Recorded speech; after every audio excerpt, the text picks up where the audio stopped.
Tema 3. Esquema general de actuación ante las víctimas en accidente de tráfico. 1. Introducción, la hora de oro. 2. Esquema general de actuación PAS. 3. Valoración inicial de los heridos. 3.1. La aproximación al herido. 3.2. El ABC. 1. Introducción, la hora de oro. La mortalidad de los accidentes de tráfico se distribuye en tres fases. Fase primera. La primera fase transcurre en los primeros segundos o minutos tras el accidente. Se debe a lesiones graves del sistema nervioso central o a roturas de grandes vasos. Evitar estas muertes es casi imposible y suponen un 10% del total. Fase 2.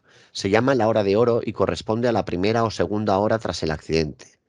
Es cuando se produce el mayor porcentaje de fallecimientos, aproximadamente un 75% de los casos, y se deben generalmente a obstrucción de la vía aérea o pérdida del volumen circulante. Muchos de estos fallecimientos se pueden evitar si la atención se realiza de forma rápida y adecuada.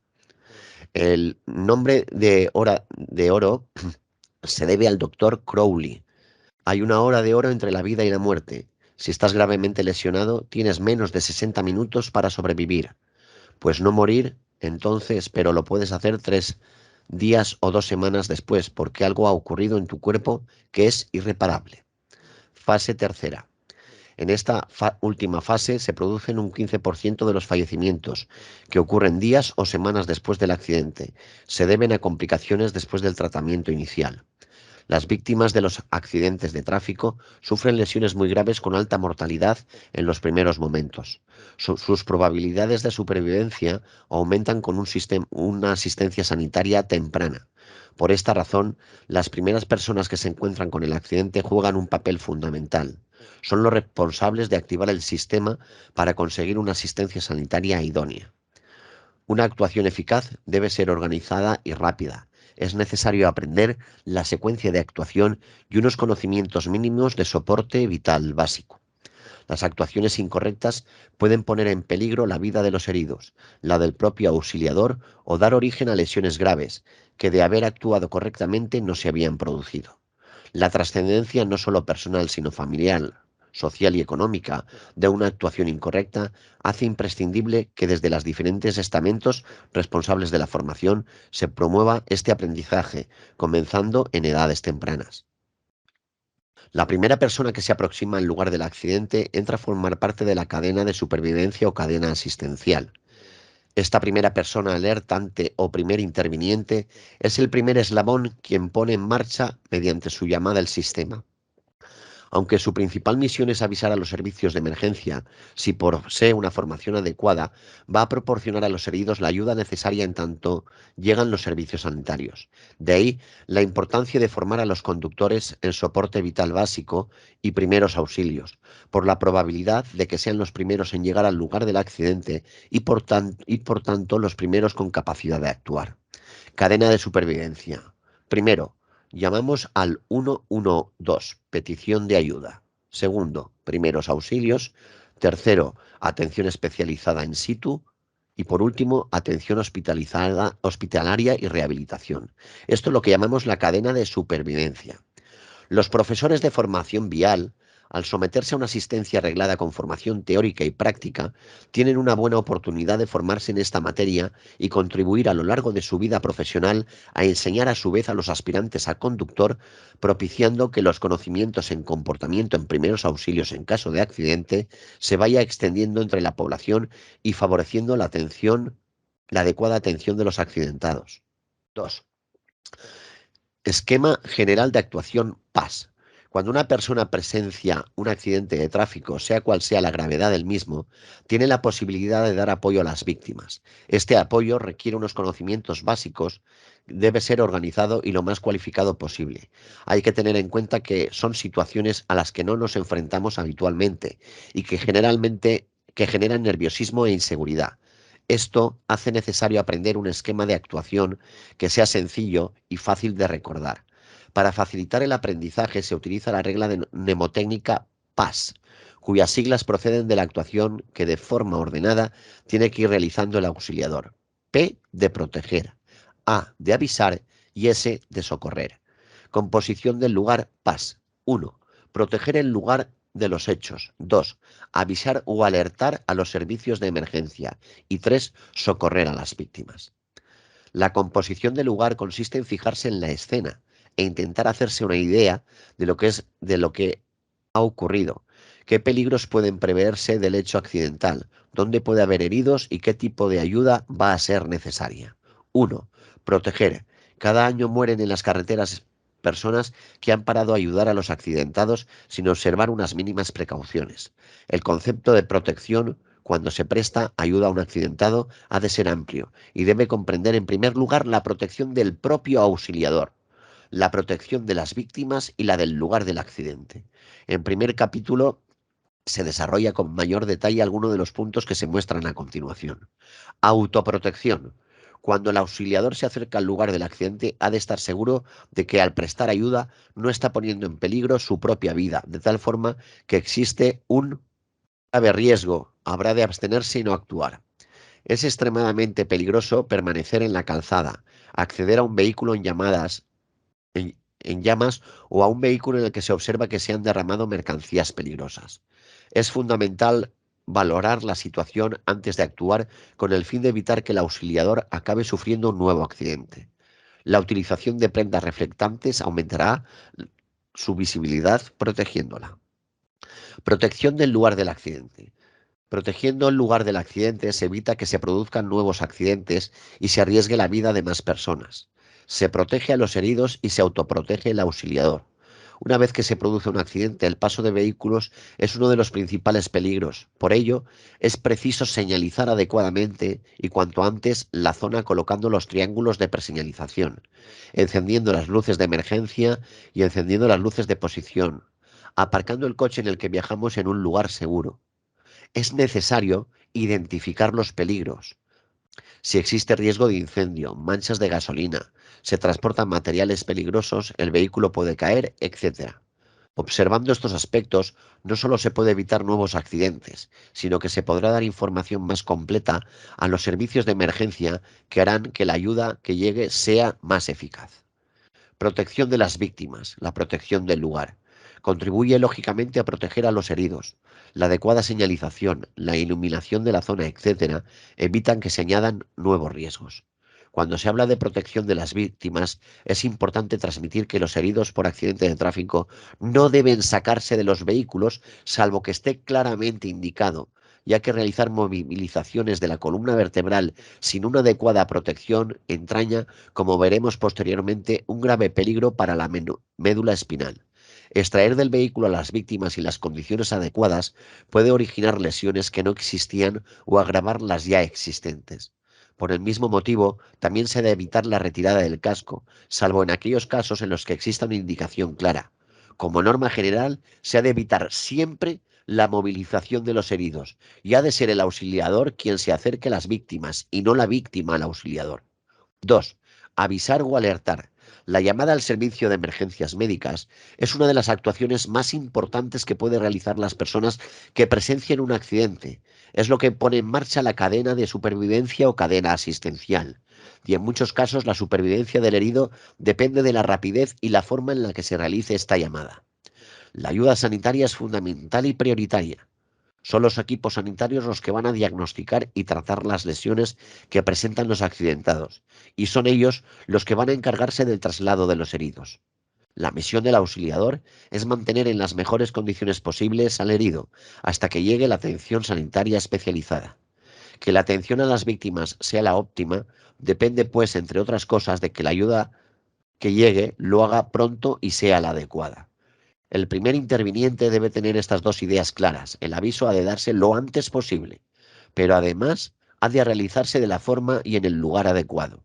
Por un lado, el tiempo es fundamental, sobre todo si el accidentado tiene compromiso vital, si está inconsciente, si no respira, ya que en estos casos nuestra actuación va a suplir tempranamente sus funciones vitales, pero la recuperación definitiva no va a ser posible hasta que no llegue la atención sanitaria. Es importante este hecho, que en casos de heridos graves, las posibilidades de supervivencia del accidentado van disminuyendo conforme se retrasa la llegada de la ayuda sanitaria, aunque se apliquen correctamente las maniobras de resucitación cardiopulmonar. Por otra parte, la alerta ha de dar un servicio de emergencia integral. Para acceder en España a un servicio de estas características, se solicitará la ayuda a través del número 112, de tal forma que cuando se realice la petición de auxilio desde la central del alarma y en función de las características del accidente, puedan facilitar los efectivos necesarios para cubrir con eficacia la atención de las víctimas y resolver cuanto antes los problemas que han de originar en la vía como consecuencia del suceso. El número único de emergencia 112 es un teléfono de atención de llamadas de urgencia y de emergencia. No es un teléfono de información general como el 012 o el 010. El tiempo de espera para ser atendido es mínimo. No obstante, si en algún momento es necesario esperar unos instantes, no se debe colgar, hay que esperar a ser atendido. El servicio es gratuito y accesible desde cualquier teléfono fijo o móvil, y en este caso incluso sin el PIN y cobertura de su operadora. Si no consigue comunicación desde el teléfono móvil, vehículos, túneles, etcétera, cambie de situación o llame desde un fijo. Desde teléfonos públicos no es necesario introducir monedas para acceder al servicio. Es importante difundir esta información entre las personas de nuestro entorno. Se debe colocar en un lugar visible el número 112 con el fin de que todas las personas de su entorno lo conozcan, sobre todo los niños, y hacer saber que es un teléfono de atención de emergencias y que su mal uso puede provocar la no atención de una llamada realmente urgente. El número 112 no se utiliza solo en nuestro país. Es el teléfono reservado de Europa para atender todas las emergencias. Es gratuito. Se puede acceder desde cualquier teléfono fijo o móvil. En este caso, incluso sin conocer el PIN del teléfono ni disponer de cobertura de la propia operadora. Para realizar la llamada desde un teléfono público no es necesario introducir monedas. El centro en el que se recibe la alerta envía todos los efectivos necesarios, sanitarios, policiales, bomberos, etcétera, en función de las características del suceso. De tal forma que si informamos que hay un herido atrapado dentro del vehículo, el centro de emergencias dará aviso a los bomberos y estos facilitarán el acceso del personal sanitario al herido. Si desgranamos los eslabones de la cadena asistencial, vemos que la atención consiste en una serie de hechos consecutivos que comienzan en la producción del accidente. El primer eslabón de la cadena tras el suceso es la solicitud de auxilio. A continuación, el auxiliador comenzará a realizar las actuaciones básicas o prioritarias, en espera de que acuda la ayuda sanitaria. Dichas actuaciones se realizan en estos primeros minutos denominados vitales por la trascendencia que tiene para el futuro de la víctima. Cuando el personal sanitario llega tras realizar el primer tratamiento del lesionado, en el lugar del accidente le trasladarán en el transporte especializado a un hospital y seleccionarán el más adecuado en función de las lesiones y la gravedad del sujeto. Por último, el paciente, si lo precisa, pasará a un programa de rehabilitación y reinserción social. No se debe realizar traslados de los heridos por personal no sanitario. Debe ser el personal sanitario y el transporte especializado quien, tras realizar un primer diagnóstico y estabilizar a los heridos, les traslade a un centro hospitalario que les pueda ofrecer las máximas oportunidades para tratar sus lesiones. La cadena asistencial está constituida por todas las personas, desde el primer interviniente, atención prestada por el personal sanitario antes de la llegada al hospital, el personal del hospital, etcétera, que participan en la asistencia, traslado y recuperación de un accidentado. Del correcto funcionamiento de cada uno de sus eslabones depende la recuperación del herido. El primer eslabón es el testigo del accidente. De la información que aporte puede depender que llegue o no la ayuda adecuada. ¿Qué información se ha de dar cuando se llama al 112? Localización del lugar del accidente, calle, número, punto kilométrico, localidad, si es en una vía de doble sentido, es preciso informar de dirección en la que se encuentra el problema, características y número de las víctimas implicados, número de heridos y toda aquella información que podamos aportar sobre ellos. Características especiales del accidente: existen personas atrapadas, existe peligro de caída del vehículo, está implicado un vehículo que transporta mercancías peligrosas, el vehículo ha caído al agua, etcétera. Es conveniente dejar un número de teléfono de contacto, cualquier otra información que sea importante para los equipos de emergencia. Se debe esperar a que desde la central nos den la conformidad, una vez comunicada la emergencia, antes de colgar. Es importante recordar que generalmente en un accidente hay varios testigos y que aun cuando el esquema de actuación es proteger, avisar y socorrer paz, establecemos prioridades, pero no necesariamente un orden inquebrantable de actuación. Actualmente se recomienda que en caso de accidente una persona por lo menos debe responsabilizarse de llamar a los servicios de emergencia, mientras que la persona que tenga más experiencia en primeros auxilios va valorando a los heridos. De esta forma podremos ahorrar tiempo, ya que cuando atiendan la llamada, la persona que ha ido atendiendo las valoraciones puede ir dictándoselas al que ha llamado en tiempo real. Una novedad que supone un importante avance en el sistema de alerta o aviso al sistema de emergencias es la implantación en los vehículos del sistema de llamada automático eCall, que desde el 31 de marzo del 2018 es un equipamiento obligatorio en todos los turismos y furgonetas de nueva homologación. Este sistema de llamada, que tiene cobertura en toda Europa, se activa de forma automática al saltar los airbags del vehículo y establece comunicación con el 112, que lo identifica directamente como una llamada eCall y le da máxima prioridad. No necesita para su activación de la intervención de los conductores o pasajeros del vehículo, aunque estos también pueden realizar la llamada de forma manual pulsando el botón SOS que llevan instalado en el mismo. El sistema envía un conjunto mínimo de datos a la central de emergencia 112, informando del lugar exacto en el que se ha producido el accidente, tipo del vehículo, matrícula, marca, modelo, tipo de combustible, etc. Esta información facilita el rescate y ayuda a llevar al lugar del accidente los medios adecuados para atenderlo. En la práctica, el eCall va a reducir el tiempo de respuesta por los servicios de emergencia, con los beneficios que suponen vidas salvadas y reducción en la gravedad de las lesiones. España ha tenido una participación muy activa en el proyecto piloto europeo para la implantación y desarrollo del sistema. 3. Socorrer.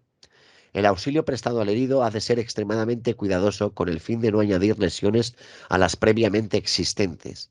Alrededor del suceso, generalmente se crea un ambiente de gran nerviosismo.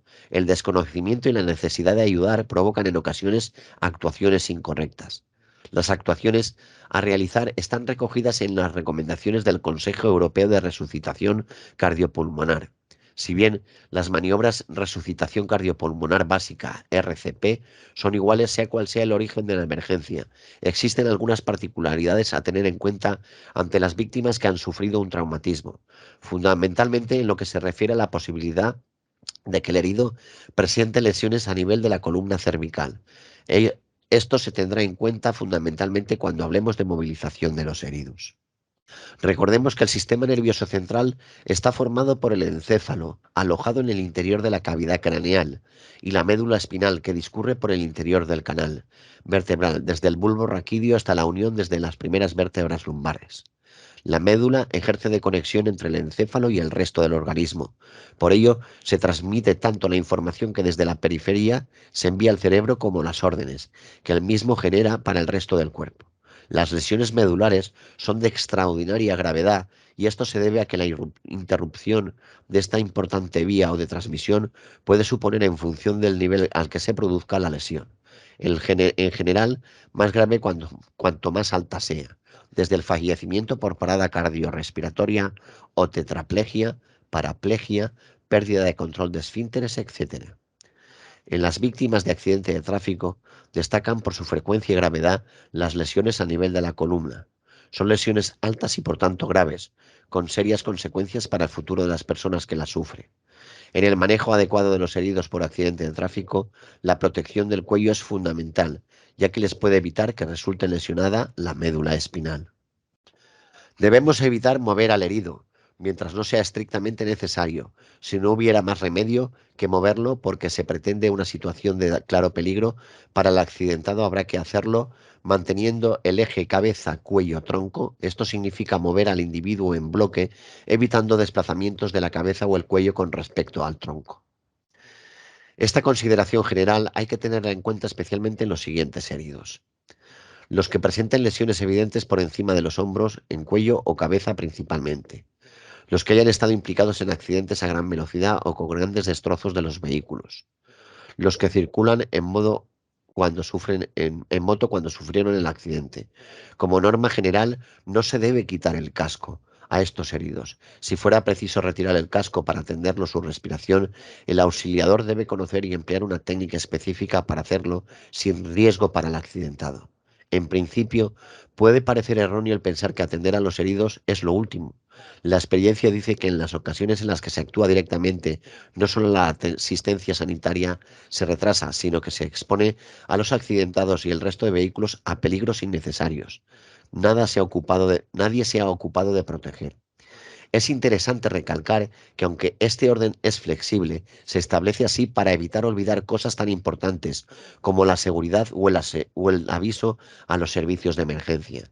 Cuando nos encontremos ante un herido, lo primero que tenemos que hacer es valorar su estado y en caso de que exista más de un herido, valorar a todos antes de comenzar a socorrer a ninguno. Antes de nada, proteger. Y dentro de proteger, autoprotección, señalizar e identificar peligros. Después, avisar, pedir ayuda cuanto antes al 112. Y por último, socorrer, aproximarse, valorar la conciencia de los heridos, de ver si responden a estímulos dolorosos y saber qué les ocurre o qué les pasa. 3. Valoración inicial de los heridos. Antes de realizar ninguna actuación sobre los heridos es preciso realizar una adecuada valoración de los mismos.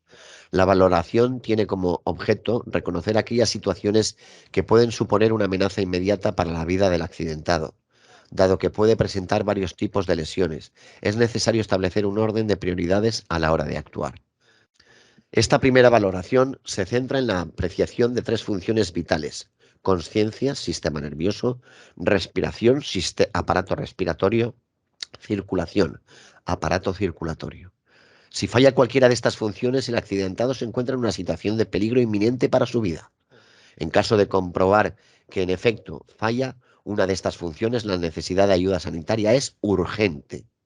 La valoración, cuyo objetivo es identificar situaciones de riesgo vital y establecer prioridades de actuación, ha de ser breve, menos de 15 segundos, y sistemática, de tal manera que a medida que se va realizando la valoración identificando los problemas, estos se van solventando con las actuaciones que correspondan. 3.1. La aproximación al herido.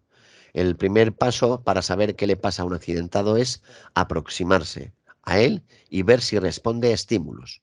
Se recomienda estimular al paciente con la voz, hablarle con fuerza, preguntarle qué le pasa y sacudiéndole suavemente por si estuviera somnoliento. Sin embargo, en el caso de los accidentes de tráfico corremos el riesgo de lesionar el cuello si aplicamos esta maniobra sin el debido cuidado. Por ello, se prefiere sustituir las sacudidas por un estímulo doloroso, como por ejemplo darle un pellizco en el torso de la mano, en la mejilla o en el tórax, cerca de las clavículas. Lo que llamaríamos vulgarmente, bueno, lo que se llama técnicamente en el esternocleidomastoideo, que es la prolongación del cuello con el hombro, el musculito, el tendón que tenemos ahí, ¿de acuerdo? Si el paciente responde a la voz o al dolor, es que está consciente, y si no responde, consideramos que está inconsciente. Si el paciente abre los ojos, se queja o hace algún movimiento, consideramos que está consciente. Si no observamos ninguna de estas respuestas, consideraremos que está inconsciente. Hablar con la víctima para valorar si está consciente, vamos a preguntarle al accidentado con voz fuerte: ¿qué le pasa? A. Si no responde, podemos aplicar un estímulo doloroso pellizcándole en el dorso de la mano, como vemos en la imagen. Figura 3, aproximación al herido. Cuando un accidentado está consciente y responde a estímulos externos, este reflejo de que su cerebro mantiene una oxigenación suficiente, es decir, que su corazón y su aparato respiratorio está funcionando en estos momentos de forma adecuada. Por eso no es necesario continuar la valoración de la respiración. Si hubiera más de un accidentado, habría que pasar a valorar al resto, sin olvidar que en cualquier momento una persona que ha recibido un impacto como el que se produce en un accidente de tráfico puede perder el conocimiento, empeorando su estado. Si está consciente, vigilancia y valoración secundaria y valoración de otros heridos. Y si está inconsciente, continuar con el ABC. 3.2. El ABC. Si el accidentado está inconsciente, hay que continuar avanzando y comprobar que no tiene obstáculos para el paso del aire y que respira normalmente. Con el fin de no olvidar el orden de la valoración inicial, se utiliza otra regla mnemotécnica, las tres primeras letras del abecedario, A, B, C. A de vía aérea, B de ventilación o boca y C de circulación o corazón y hemorragia. A, vía aérea. Si la persona está inconsciente, lo que no tenemos que preguntarle es si los conductos que permiten que el aire circule desde la boca y nariz a los pulmones no están obstruidos.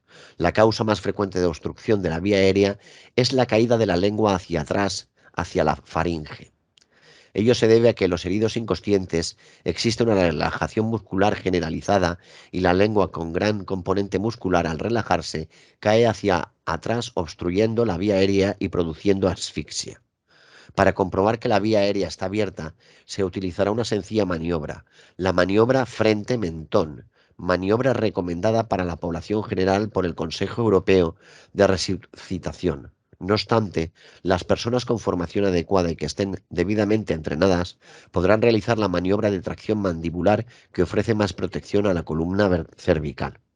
La maniobra frente-mentón pretende elevar la lengua permitiendo el paso del aire a los pulmones. Se realiza colocando dedos, los dedos índice y medio de una mano bajo el mentón, elevándolo hacia arriba a la vez que la otra mano se coloca en la frente empujándola hacia atrás, manteniendo el pulgar y el índice libres para tapar la nariz si se requiere ventilación de rescate.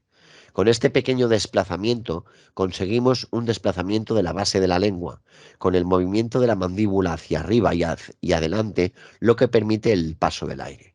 Tenemos que ser extremadamente cuidadosos al realizar esta maniobra en los accidentados de tráfico, evitando realizar extensiones bruscas y o excesivas del cuello. Aquí tenemos el esquema de la maniobra frente-mentón. Valoración de la vía aérea, maniobra frente-mentón. Ahí tenéis el dibujo y el esquema. Aprovechando la posición, si hubiera algún objeto visible y accesible en la boca, lo extraeremos introduciendo el dedo índice doblado en forma de gancho por un lado de la boca, barriendo su interior hasta el otro extremo sin estirar el dedo. Así evitaremos introducir accidentalmente el objeto más al fondo de la boca e incluso hacia la vía aérea, con el consiguiente riesgo de asfixia. Si el herido está en posición de cúbito prono, o de posición lateral, la lengua no obstruye la vía aérea y en el caso que respire no tendremos que llevar a cabo ninguna maniobra para desobstruir la vía aérea. P. Respiración. Una vez que se haya realizado la apertura de la vía aérea, habrá que comprobar si el accidentado respira o no durante un tiempo no superior a 10 segundos. Pregunta de examen. Para valorar la respiración tenemos que mantener la vía aérea abierta mediante la maniobra frente-mentón y ver que el pecho se eleva y desciende con cada respiración, sentir el aire expirado en nuestra mejilla y oír la entrada y salida de aire de la boca y nariz del accidentado. Aquí tenemos el esquema o dibujo de la maniobra de ver, oír y sentir. Esta valoración no debe durar más de 10 segundos. Nos podemos encontrar con dos situaciones: que el herido respire. La forma de actuar en estos casos la veremos en el capítulo siguiente. Si no respira o su respiración no es normal, consideraremos que está en parada cardiorrespiratoria y por tanto es de vital importancia que en este punto que alguien avisando al 112 para informar que hay un accidentado que no respira. C. Circulación. En tercer lugar, es necesario conocer el estado de circulación sanguínea del herido. Hasta hace unos años, la confirmación de la existencia o no de parada cardíaca se realizaba mediante la confirmación de la existencia de pulso, concretamente mediante la valoración del pulso carótido, es decir, debajo del cuello. Comprobación que entrañaba importantes dificultades para el personal no sanitario. Las actuales recomendaciones han simplificado la valoración. Se considera que el accidente está en parada cardiorrespiratoria tras comprobar que el herido no respira o su respiración no es normal y tras avisar al 112 se comenzará a realizar compresiones torácicas, masaje cardíaco, como veremos en el capítulo siguiente. Al valorar la circulación C, también se debe incluir la comprobación de que no existe ninguna hemorragia importante que esté comprometiendo la vida del herido. Las heridas que producen hemorragias no siempre son tan graves como puedan parecer a primera vista. En un primer momento se debe controlar a los heridos que sangran muy abundantemente, pero el resto de hemorragia de menor cuantía generalmente no suponen ningún riesgo para la vida del accidentado. Las pérdidas de sangre que precisan de una actuación inmediata son las que se producen como consecuencia de una sección o rotura parcial de vasos importantes. La sangre de un adulto sano representa un 7% de su peso aproximadamente, 5 litros en una persona que posee 65 kilos. Con una pérdida del 40%, más de 2 litros, pregunta de examen, el individuo ya suele estar inconsciente y con riesgo cerebral insuficiente. La primera maniobra, si nos encontramos ante una hemorragia de este tipo, es la compresión directa sobre el punto sangrante, interponiendo algún paño, trapo o similar que esté limpio sin levantar para nada la tela que hace contacto con la herida para evitar que vuelva a sangrar. La filosofía de valoración, actuación, es muy importante. En este capítulo se describe por separado actuación y valoración para que resulte didáctico, pero como veremos en el siguiente tema, a medida que vamos realizando la valoración y vamos encontrando un fallo, primero lo solucionamos y luego continuamos con el paso siguiente. Si encontramos un fallo en la A, la apertura de la vía aérea, inmediatamente lo solucionamos con la maniobra de frente-mentón. Lo mismo ocurre con la B y así sucesivamente. ¿Alguna duda, compañeros? No, todo bien.